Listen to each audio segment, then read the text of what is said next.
I've lived in New Jersey my entire life, and I've been involved in lots of arts. Acting, writing, gourmet cooking. I even married a musician. But a lot of people don't think New Jersey is known for arts and culture. Well, they're wrong. And my goal is to introduce the most talented people I know. They're singers, they're writers, they're musicians, they're actors, they're chefs, they're martial artists. They represent every art you can imagine, and they're going to be on my show. Every one of them. Well, maybe not all of them, but a lot of them. So they're from New Jersey, and maybe they're not so famous. But maybe they should be. I'm Lucille Lasapio, and this is Not So Famous in New Jersey. This is a continuation of my interview with Vinnie Brand, comedian and comedy club owner, and part of my Best Of series. We ended the first part of the interview with a question, is rape ever funny? Let's see where this leads. There is a little bit of profanity, some discussion about drugs, and maybe a couple of other adult conversations. My question is rape ever funny? And the reason that I bring it up is because, as you know, Margaret Cho had a very controversial appearance at the Stress Factory where she began talking about rape. So can rape be funny? Well, what happened with her joke was a friend of hers that just died. She repeated the joke. She was out of her element. And so she repeated it again and again. Now, the joke didn't get a laugh. And it didn't take much for them to abandon her and leave in a fairly publicly displayed way. Mm-hmm. So Margaret's a brilliant comic, good friend. And so we defended her. You know, people were saying she was on drugs or whatever, and that was not the case. She was just having a bad night. You know, it's funny when Tom Brady has a bad night, he ends the press conference in 2 minutes, and people say, well, you know, he had a bad game. And that's really essentially the thing, right? Now, to your question, can rape be funny? There's someone that's going to make a joke that's going to utilize the word and make it comical. Can rape itself be funny? I mean, not to me. Some people believe that the comedian should be allowed to say anything he wants to say. And I happen to believe that. But I also believe that the audience has the right to say, I don't care for it. So we live in this vacuum world where people say, well, I can say whatever I want, and you can't be offended by it. Well, wait a minute. If you can say whatever you want, I can be offended by whatever I want. And I can walk out. Right. And that's the thing. Now, if you arrested a comedian and took away his right to liberty and freedom and put him in jail for a joke about anything, well, that's taking away their rights. Walking out and taking away their commerce, that's your decision. So to me, there are things that I don't find humorous. I don't believe that everything should be a joke. That's my personal choice. If someone else wants to make a joke, that's up to them. Now, Patrice O'Neal references rape in a joke that's hysterically funny. If I'm afraid I'm going to be walking through the park drinking a soda, when I'm done, I just throw it on my shoulder, fly over a bush, and land on some dead white woman's head with my fingerprints on the can. Now I'm the Pepsi-Cola rapist because I'm lazy. It's not a rape joke. Right. It uses the concept. It's funny. Rape itself is not funny. Have you ever banned a comedian from your club? Eddie Griffin's not welcome back. And why is that?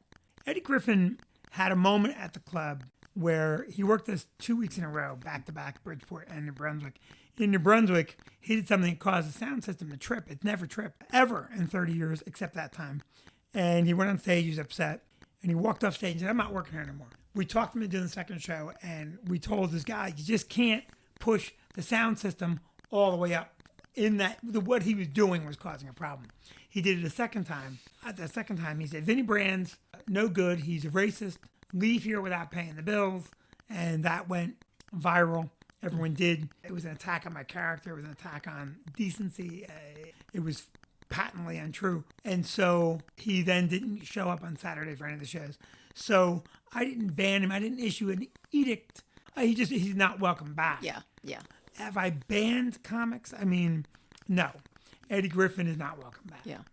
Tell me what you think of something that Dave Chappelle said. He said that a comedian is really two people, the onstage person and the offstage person. And in his opinion, the offstage person is the faker, while the onstage guy is being his real self. What are your thoughts on that? I mean, that's true for Dave. It's next to impossible for me to say that he's wrong for Dave, much like it's impossible for him to say it's true for Vinnie Brand. My opinion is that really good comics are themselves on stage. And that would have been a more accurate comment, is that maybe the really good comic is more likely to be himself. Because comedy should be very genuine. So if you're really yourself on stage, well, then you're probably really good. What do you think of the controversy over Louis C.K. asking up-and-coming comedians to watch him masturbate? What do you think of that as a person? I mean, here he is. He's this really successful comedian, and here are these women that are hoping that he's going to help them, and he's going, oh, let me masturbate in front of you. And then going, well, they said it was okay. I mean, do you think that there's a disconnect within him about what is okay and what was abusing his power as a successful person? Not close enough to say that there's a disconnect. It's not something I would ever do. My personal belief is that he likely never thought, I have this power, let me abuse it. Mm-hmm. I don't think, and I know Louis a little bit, another very sweet guy, but we've all made mistakes that we're not thrilled with. Now, I do not believe that Louis said, I can do this because I have power. Right. It was an unconscious, like, I always like to do this, and Lee asked her if it's okay. I mean, it was kind of stupid. It's stupid, unacceptable, it's weird, whatever you want to call it. It's not what it's not what you would hope that's not widely done, right? Yeah. But I don't believe he did that as an expression of power. Mm-hmm. It's an interesting thing. We're all victims of our time. And so there is a collective, and that collective makes you sometimes operate in this other space. So I'll give you a good example of what I'm talking about. When I was a kid, there were magazine ads for Spanish Fly. Put her in the mood. Mm-hmm. And what was it? It was a pill. You drop it in her drink and you give her the drink. It was a Mickey. It was an ad for a Mickey. Now, what Bill Cosby did, it's terrible. It's odd. It's all of these things. But Bill Cosby saw those ads. I'm not saying that he gets a pass. Mm-hmm. What I'm saying is that there is a collective consciousness that allows a certain behavior. Look at today. Today, we just made marijuana legal. Now, I don't smoke marijuana. I've never smoked marijuana, never tried marijuana. But in legalizing marijuana, we have made it, in my opinion, more okay. They're moving goalposts all the time. So in 2021, it's okay to smoke marijuana. But in 2020, it got you arrested. Yeah. Now, maybe Cosby did something and probably did do something that was beyond slipping her a Spanish Fly. But I believe in redemption. So I can look back on my life and see things I did that I'm not proud that I did them, or mistakes that I may or may not have made. And some of those mistakes are part of the learning process. And we see this in our culture right now. This cancel culture moment is toxic for the following reason. Yes, of course, our country has a past that is riddled with mistakes. So we should recognize that there have been mistakes made. Yeah, I think we have. I think we have recognized that. No, a lot of things people haven't. I'm not being confrontational. No, I know, I am. Tell me one. Well, overthrow the government in the Congo, or to overthrow the Iranian government that was elected and put the Shah in there. Those are things that we don't really talk about. Are there people that don't believe their errors? Of course. There are people that believe Babe Ruth should have been traded from Boston. So there's always going to be some cohort of people that say, well, I disagree. And that's okay. That's part of our culture as well. Now, back to my original premise, which is cancel culture being short-sighted. It's short-sighted to want to ignore history because it happened. It's history. Right. But there's a difference between acknowledging history and honoring what happened. I agree. So, yes, Jefferson Davis led the Confederate insurrection against the United States. I saw a statue walking in. They went in my yard, yeah. But should we honor him with a statue? No. Same way in Germany, you'll never see a statue of Hitler. Right. This constant looking back with 21st century eyes in 19th, 18th, and 20th century occurrences. Now, on the other side, I mean, you're talking about cancel culture, and that's usually what the right wing says about the left wing. But who's taking books out of the school curriculum, like Hidden Figures, because it's, I guess, too diverse?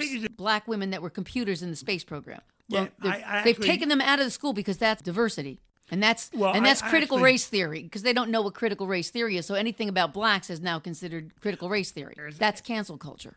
Cancel culture is not the domain of either party. Yeah. There are components of both extremes. We now live in a culture of people unacceptably large percentage of people that are offended because they've been told to be offended. Right now, Columbus Day is my favorite example. People hate Columbus Day now. I hate it. But they all take it off. Okay? They all take it off. And you want to know something? Go ahead and count the number of mass protests on Columbus Day. And you know why there's no mass protest on Columbus Day? Because everybody's out shopping. We already have that day off. Okay? That day's already off. You want to get back to funny? Yeah, I'm going to get back to comedy here. It's all comedy. Yeah. What goes through your head on stage when you're not connecting with the audience? I just had a colonoscopy. My guy came in, and we were just chatting. Yeah, we're just talking and laughing, and then he does his job.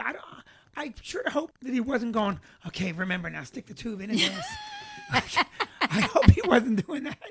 This end goes in. Don't confuse the eyepiece with the ass piece. We're talking about comedy being a little bit like baseball in the sense that you can fail 70% of the time and still be considered really good. In chess, you have to strategize about 5 moves ahead. Do you think comedy can be like chess? I think that's also one of those, it's an individualized question. Some comics sit in the green room and they're going to go down that list perfectly and really construct it, and they're constructionist comics. That set is going to move flawlessly, joke 1 to the closing joke. And some guys are extemporaneous. I'm a blend. I kind of know where I want to go. You know, when I'm doing a set, by the 5th set of a weekend, I know what I'm going to do. I just don't make it rigid. Ray Romano never made it rigid. I learned it from him. He was in the club before he got really, really big. And no 2 sets were identical. And I said, Ray, how come it's all different orders? And he said, I want to have fun. He goes, and it lets me discover more accurately the value and strength of a joke and the strength of an order. And that answer worked for me. You know, he was really underrated as a comic. Great comic. No, he is really funny. Oh, my God. The show was great. His stand-up was great. Yeah. Ray is a very nice guy. But Ray was always a gentleman. So comedy can be like baseball. Comedy can be like chess. Can comedy be like sex? How? Is comedy like sex? I mean, I'm never going for a laugh. Sometimes you with sex, sometimes just everything clicks and it's really great. And you haven't planned it and it just happened the right way. Other times you might plan it all out and it doesn't quite make it. So I've never thought of it that way. Listen, this is what comedy is like.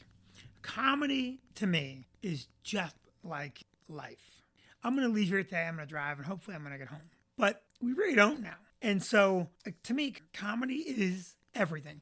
And when I think about comedy, and I think about what I want to do on stage, and how I want to impact on people, I want people at the end of my show to feel better. Mm-hmm. And it's not money, but I love money as a result. It's not fame, but I love fame as a result. It's me watching you really laugh and really feel good. And knowing that when I'm going home, that whatever was going on that made you go to that club, that I did my job, which was to make you laugh.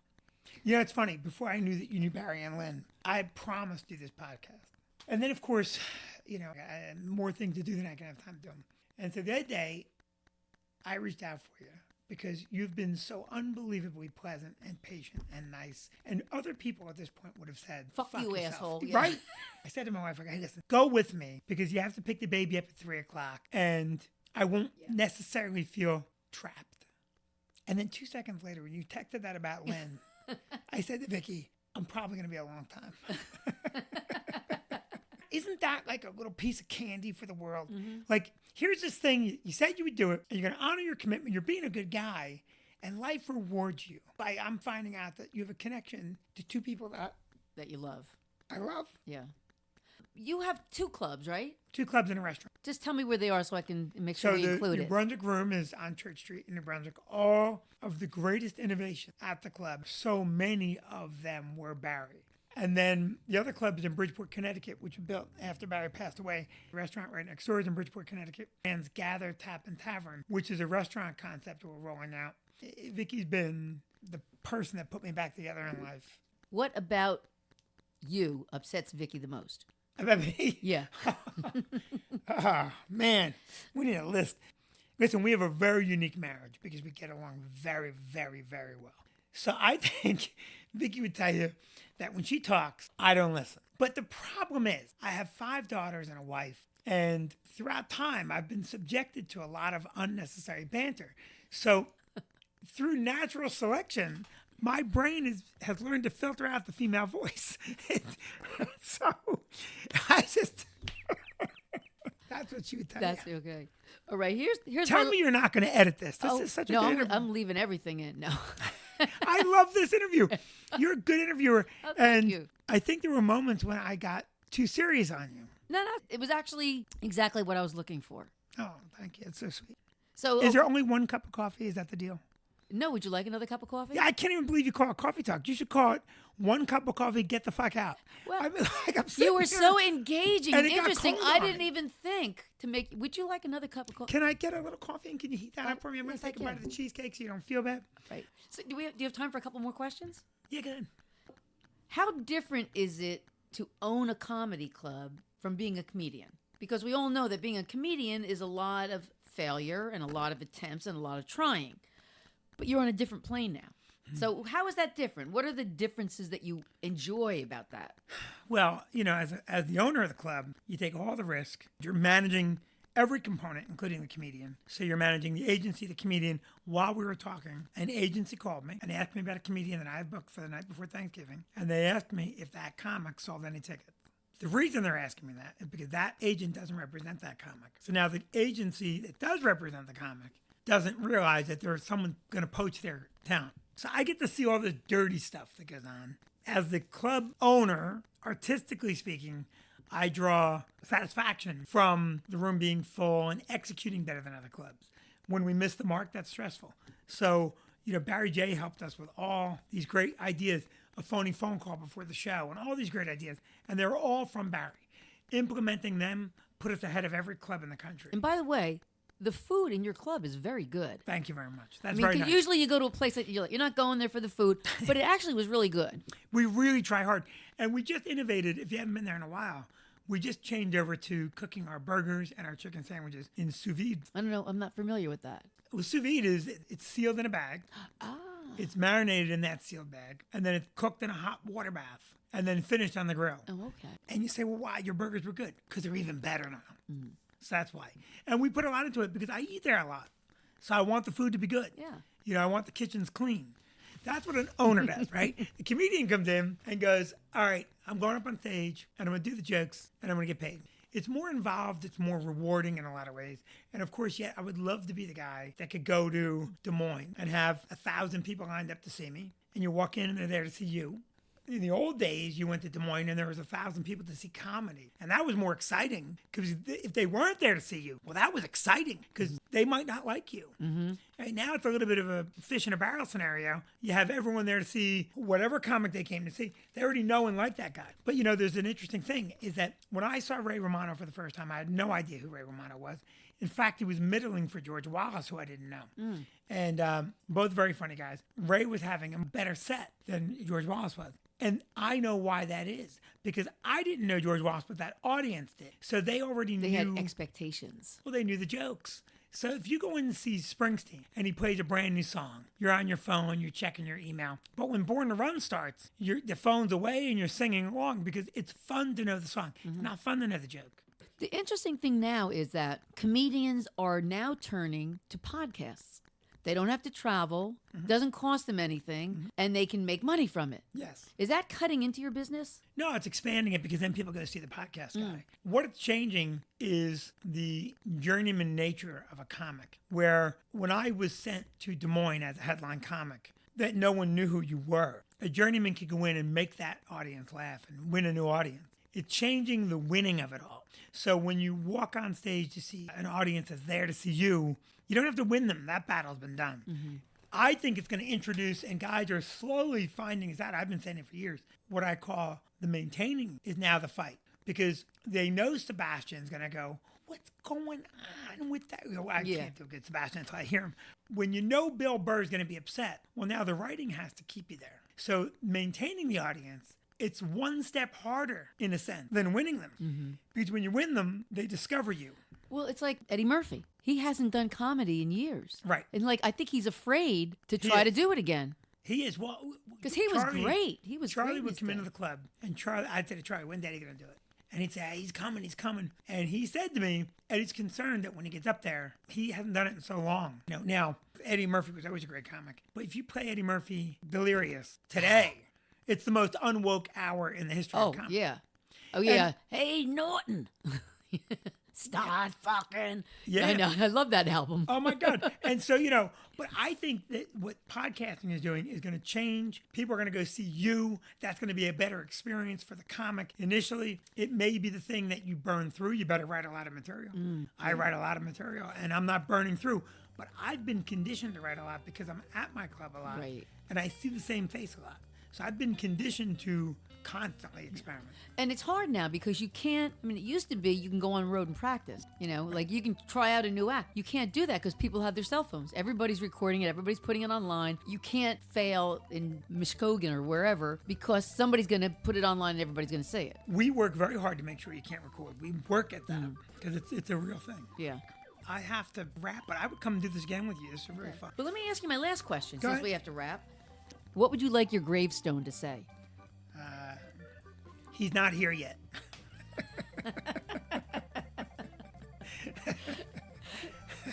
Vinnie, thank you so much for making the time today. Thank you. I had a great time. So did I. Did you like that answer? I love the arts and I love to talk, and that's why I'm talking to local artists. And if you like listening, then subscribe to my podcast. You can do it on this page, on iTunes, or anywhere you get podcasts. I'm Lucilla Sapio, and this is Not So Famous in New Jersey.